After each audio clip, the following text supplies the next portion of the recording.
Сайн байна уу? Exercise-ийн займ бичилж байна. Энэ удаагийн бичлэгээрээ та бүхэнтэйгээ уулзаадаа баяртай байна. За ингэ өнөөдөр та бүхэндээ хүргэх сэдэв маань болохоор үүнийг нууц чадаагүйгээс болж хүүхдүүддээ бүхнээ алдсан эмээгийн түүх. Өдөл насндаа аз жаргалтай амьдрах арга гэсэн ийм сэдвийг та бүхэнтэйгээ хуваалцах гэсэн. За энэ бичлэгээс би маш олон зүйлийг ойлгож ухаарсан. Тэгээ та бүхэнтэйгээ ингээ хуваалцъя гэж бодсон юм аа. Тэгээ ялангуяа шинээр орж ирсэн хүмүүс болоод өмнө энэ бичлэгийг үзээд бас агуулгыг мартсан байгаа хүмүүстэй зориулж хүргэж байна. За эхэлцгээе.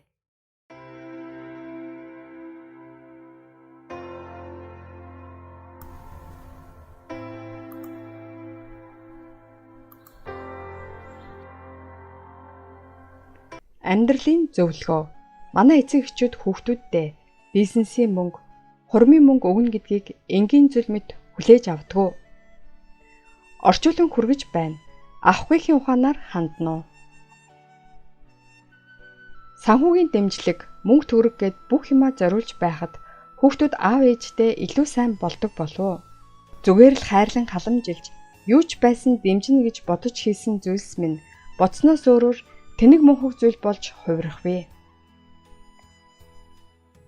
Энэ мэтэр бүх юмаа тарааж өгөөд үр хүүхдтэй найдаад үлдвэл дараа нь өөрөө л хохирч магадгүй. Эрт урагч, хожин урагч гэж байхаас хүн ер нь урагдаг гэдэг үг бий. Хүүхдүүд ч бас ялгаагүй юм аа. Хүүхдээ өргөлж дэмжих нь мэдээжийн байх ёстой зүйл биш ээ. Хэрв та үүнийг энгийн зүйл мэтээр хүлээж авсан бол яг одоо тэр бодлоо хаях хэрэгтэй. Хүүхдээ санхүүгийн дэмжлэг үзүүлэх хэрэггүй. Үгүй эхнээсээ л мөнгөгүй гэж хэлэх нь зүгээр. Өөрийн баялагийг сайн нууж хадгал. Боломжтой бол хүүхдүүдээ бага байхад нь нуухан дээр. Хэрв та үнийг аль хэдийн хийсэн бол энэ бол миний тэтгэврийн мөнгө гэдгийг шударгаар хэлээрэй. Бага наснд нь хүү минь чамд энэ байшин шилжүүлнэ. Охин минь чамд байгаа бүх хувьцаагаа өгнө гэж хизээж амлаж болохгүй. Дараа нь хүүхдүүд тэр үгэнд айхтар итгээд хичээж амьдрахгүй. Сүүлдээ эцэгийнх нь үгээ өөрчилбөл тэдэнд дургуйцах нь бий. Баялагийнхаа тухай яриул хичнээн сайн хүү, сайн охин байсан ч тэр мөнгийг санаарах нь гарцаагүй. Мөнгө нь аль хэдийн тэднийг болсон юм шиг санаж, мөнгө хэрэгтэй болсон үед эцэгийнх нь дэмжихгүй бол гоморхдог.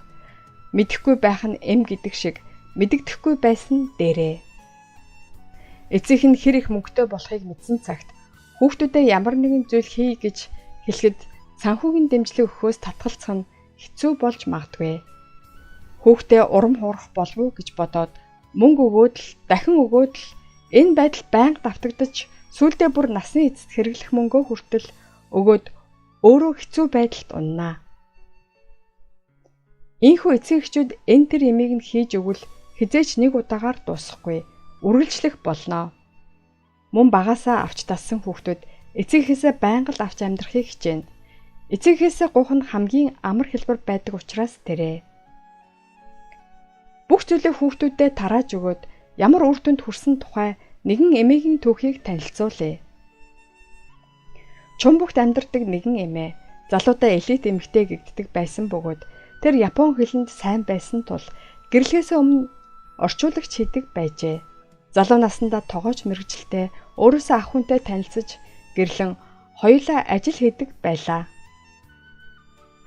Гадаадд аялах нь ховор байсан 1980-ад онд Япон, Тайвань руу явж нөхөртөөгөө хамт ажиллаж байгаад хуримлуулсан мөнгөөрөө хашаатай 2 давхар хаавс худалдан авчээ. Эмээгийн шүүгээ дүрм бэлэг дурсгалын зүйл ховор нандин дарсны цуглуулгатай жирийн дундаж амьдралтай айл байв. Гэтэл одоогийн байдлаар энэ эмээ өвөө хоёр суур тэтгэвэр дээр нөхрийнхөө манаач хийж олсон цөөхөн бор төгрөгөөр ядуу амьдарч байна. Яагаад гэнт ийм зүйл болвоо? Зовлон зүдүргүй амьдарч ирсэн өвөө эмээ хоёрын гэр баг багаар өөрчлөгдөх болсон шалтгаан нь үр хүүхдийнхээ араас байнга л дэмжлэг үзүүлдэг учраас юм аа. Тэд 2 хүү 2 охинтой нийт 4 хүүхэд өсгөж хүмүүжүүлж гэр бүл зохиогт нь мөнгөн тусламж шин байр авахт нь санхүүгийн дэмжлэг үзүүлжээ. Үүний дараач хүүхдүүддээ бизнес хийхэд нь нүүхт нь гээд байнга мөнгөөр тусалж дөрүүлэнд нь 100 сая төгрөг өгчээ. Хүүхдүүд нь эцэг эхээ баян гэдгийг мэддэг байсан тул өв заламжлалын хүлээлт байсан бөгөөд эмээ хүүхдүүдийнхээ хүлээлтийг хангахын тулд бүх зүйлээ тэдэнд өгчээ. Бүх мөнгөө өгсөн эмээ хувийн байшингаа зарж түрээсийн байранд нүүж гэрэнд баг багаар жижигэрсээр жижигхэн байшин нүүж ирээд хэцүүхэн амьдарч байна. Энэ түүхийг сонсоход танд юу бодогдож байна вэ? Зөвхөн үр хүүхдүүд маань сайн идэж, сайхан амьдарч байвал болох нь тэр гэсэн бодолтой хүмүүс байгаа байхаа. Гэхдээ өөрийгөө ийм хэцүү байдалд оруулаад зөвхөн хүүхдийнхээ аз жаргалд анхаарал тавих нь зөв арга мөн үү? Ингэж хийснээр хүүхдүүд үүнд талархаж, эцэг ихтэй сайн анхаарал тавих уу? Хүүхдүүд дэмжлэг авах үедээ л талархдаг бөгөөд цаг хугацаа өнгөрөх тусам авсан зүйлээ мэдээжийн зүйлэнд бодож өмнөх шигээ л хандна. Хүн уян хатан шин чанартай байдаг тул зан чанар нь хэсэг хугацаанд өөрчлөгдөгч нэг худалгүй анхны зан чанартаа буцаж ирдэг жамтай. Энэ өөрчлөлт нь эзэгтэй цагийг авахгүй бол тэдний ихийнх нь анхны зан чанартаа буцдаг. Би бүр ингэж зориулаад байхад яагаад над чиг хийж өгч болдгүй юм болоо гэж гомдоод хүүхдүүдтэйгээ харилцаа тасрах тохиолдолч бий. Үүнийг зөвхөн хүүхдийн буруу гэж үзэх нь мэдээж хэцүү. Багаасаа эцэгээсээ хараад бус байдал суралцаагүй зөвхөн ахвал зуршилтай болж хүмүүцсэнд эцэгхийн хариуцлага бас бий. Багаасаа зөвхөн авах амьдрал дассан учраас өөрөө яаж мөнгө олохооч мэддэггүй. Тэгэхэр эцэг эхчүүд хүүхдээ харлахын тэжээхээс илүүтэй бие дааж мөнгө олох боломж олох нь илүү чухлаа. Хүүхдүүдийн бие даах чадварыг хөгжүүлэхтэй холбоотой туршилт байдаг. Профессор Томас Стенли 20 жилийн турш 14,000 гаруй чинэлэг хүмүүсийн дунд судалгаа явуулсан бөгөөд эцэгхээсээ санхүүгийн дэмжлэг авсан хүүхдүүд бага хөрөнгө хуримтлуулж, харин эсвэргээр эцэгхээсээ бага дэмжлэг авсан хүүхдүүд илүү их хөрөнгө хуримтлуулдаг болохыг тогтоожээ. Шалтгаан нь үнэгүй мөнгө авдаг хүмүүс мөнгө ямар үнцэнтэй байдгийг мэддэггүй. Мөнгө олох нь ямар хэцүү байдгийг ч мэддэггүй. Түүнчлэн эцэг нь байнга дэмжлэг үзүүлдэг тул бие даах чадвар нь эрс багасдаг. Тийм хүүхдүүд том болсон ч эцэгхээсээ илүү хамааралтай байдаг. Профессор Томас Стенлигийн саятны хувиршгүй хууль номд амжилттай хүмүүс хэвчлэн хүүхдүүдээ хүчрэг болгож хүмүүжүүлдэг болохыг харуулжээ. Эцэг эхчүүд мөнгөтэй байх тусмаа хүүхдэд зүгээр мөнгө өгөх бус, харин бие дааж мөнгө олох арга замыг хэлж зааж өгөх нь чухал гэх санааг агуулжээ. Эндээс хараад үзэхэд бүх зүйлд туслах нь хор юм аа. Хэрв та хүүхдүүддээ бие даах чадварыг төлөвшүүлэлгүй, зөвхөн тэдэнд мөнгө зарцуулдаг бол юу тохиолдохыг энд харуулав. Нэг удаагийн тусламжаар зогсохгүй, байнга үргэлжлэх болно. Хүүхдийнхээ нэр дээр байраа шилжүүлж өгөхөд хүүхэд нь ажиллаж байсан компани орхиод бизнес хийн гээд байраа барьцаан тавьж ипотекийн зээл авчээ. Дээрээс нь аавынхаа төрийн албан хаагчийн тэтгэврийг барьцаан тавьж өрөнд орсон хүүгийн тухай яриа байдаг. Хүн аавынхаа тэтгэврийг зээлхээс өмнө дараа нь их мөнгө олоод аав ээжигээ харж халамжлана гэж хэлжээ. Үр дүн нь юу болсон бэ гэвэл мэдээж хүн амлалтаа биелүүлээгүй. Хүний шунал үнэхээр аимшигтай. Энэ хэрэгээс гадна 200 саяыг бэлнээр өгч гэр бүл болгосны дараа бүтлгүүцсэн зэрэг янз бүрийн хэрэгүүд их байдаг. Эцэг эхчүүдээ та хүүхдийнхээ талаар бодож тэднийг арай хэлбэр ая тухтай амьдраасаа гэж хүсч болохч энэ сайхан сэтгэл тань үр хүүхдэд чинь хор болж магадгүй. Дараа нь эцэг эх хүүхдүүдийн хооронд хэрүүл маргаан үүсдэг. Эцэг нь хүүхдээ санхүүгийн хувьд хараат болгож чадаагүйс болж байгаа юм болов уу гэж бодохоор харамсалтай. Эцэг эхчүүдээ хүүхдүүдэд халамжлах сэтгэлээ барьж хэцүү амьдарч байсан ч хэд их өгөх хэрэггүй. Мөнгө олох амаргүй мэдэж байж эцэг эх маань ч мөнгийг яаж зовж олсныг мэдэх болно. Би үүнтэй 100% санал нийлж байна. Бие даах чадварыг нь хөгжүүлэхгүй, зөвхөн мөнгө өгдөг бол мөнгө ямар үнцэнтэй болохыг мэдэхгүй. Зүгээр л баахан үрээд дараа нь аав ээжтэй гараа сунгах тохиолдол олон байдаг. Тэгвэл та хүүхдийнхээ бие даах чадварыг хөгжүүлэхэд хэрхэн тусалж чадах вэ? Энд хэдэн зөвлөгөө байна. Нэгдүгээрт та хичнээн баян байсан ч хүүхдтэй хэмнэлтэй байхыг зааж өгөх хэрэгтэй. Энд анхаарах зүйл бол хүүхдтэй хэмнэлтэй бай гэж хэлчихэд өөрөө үрлэгэн байж болохгүй. Учир нь хүүхдүүд эцэгийнхээ зан чанарыг дураадаг.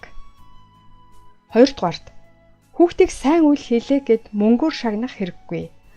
Хүүхдүүд нь эхэндээ сайн үйлийг дуртайтай хийсэн боловч мөнгөөр шагналвал дараа нь сайн зүйлийг сэтгэлээсээ бус мөнгө авахын тулд хийх болно.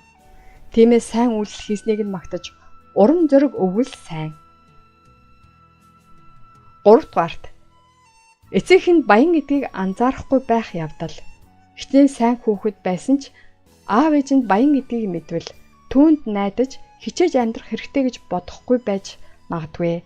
Тийм учраас та баян гэдгээ нуух хэрэгтэй. Түрүүн хэлсэнчлэн бие даах чадварыг нь хөгжүүлэх нь чухлаа. Дөрөвдүгээрт хэрэг таны хүүхэд насанд хүрсэн бол та хүүхдийнхээ асуудалд оролцох хэрэггүй. Хүүхдүүд нь эцэгхээсээ өөр замаар явахыг хүсэх үед түүнтэй санал нийлэхгүй байгаа эцэг эхчүүд хүүхдтэй яхаараа хүний үгэнд ордоггүй юм бэ хэмээн өөрийн бодлоо тулгадаг. Эдгээр эцэг эхчүүд үндсэндээ хүүхэд хүмүүжүүлэх нь хайр, инхрийлэл, зориулалт, золиослол гэхээсээ илүү хөрөнгө оруулалтын хэтийн төлөвийг бодож байдаг. Хүүхдээсээ халамж авах далд сэтгэл зүй байгаа учраас ингэдэг. Мэдээжийн хэрэг эцэгхийн дүгнэлт хүүхдийн дүгнэлтээс илүү үнэн зөв байх тохиолдол байдаг тул эцэгхийн эсэргүүцлийг сонсох хэрэгтэй ч нөгөө талаар заримдаа хүүхдийн дүгнэлт эцэгхийн дүгнэлтээс илүү үнэн зөв байдаг. Түгээрч барахгүй хүүхдээ бие даасан хүн гэхээсээ илүү өөрийн нэр хүндний төлөө шатрын хөлгийн гар хөлмөт харьцаж хандвал байдал улам хүндэрнэ. Ер нь бодит байдал дээр энэ нь зарим урлаг спортын салбарт их харагддаг.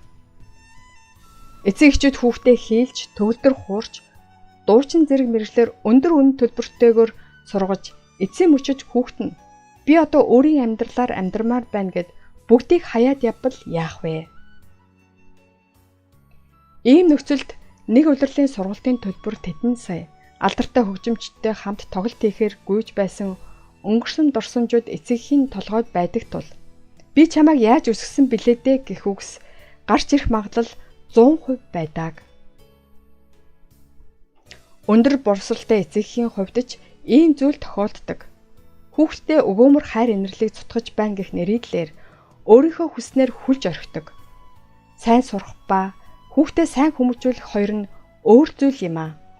Эцэг эх хүүхдүүд өөр үеийн учраас тэдний үн цэнийн үнэлэмж нь ялгаатай гэдгийг ойлгох нь зүйтэй.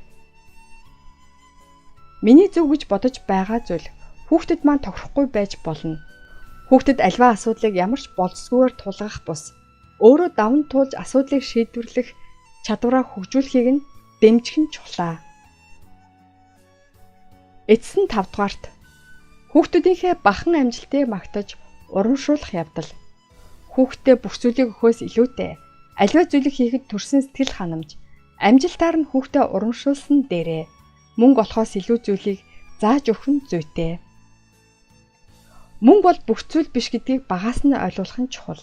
Эцэг эхчүүд хүүхдэд өөрийн бие хүнээс салгаж, хүүхдийнхээ бие даасан шин чанарыг хүндэтгэж, тэдний хүсэл зоригийг дэмжих нь хамгийн сайн арга юм аа. Энэ мэтлэн эцэг эхчүүд хүүхдэд бие даах чадвар сургаж, үлдсэн амьдралдаа үр хүүхдэд найдахгүйгээр бие даан сайн сайхан амьдрахыг дадлагжуулах хэрэгтэй. Тэгвэл үр хүүхдэд найдалгүй өтөл насндаа ганцаараа амьдрахад юу хэрэгтэй вэ? Өндөр насны 3 том зовлон нь ядуурл, өвчин эмгэг, ганцаардал гэж ярьдаг. Өнөө үед олон хүн ганцаараа амьдардаг. Өдөр өдрөөр төвчхээс илүү ганцаараа аз жаргалтай амьдрахын тулд бид дараах зүйлсийг бэлтгэх нь чухлаа. Нэгдүгээрт ганцаараа байхдаа ч хийж чадах хоббитой болох хэрэгтэй. Хийх зүйлгүй болохоор бусдыг хүлээж, бусдад хамааралтай болдог.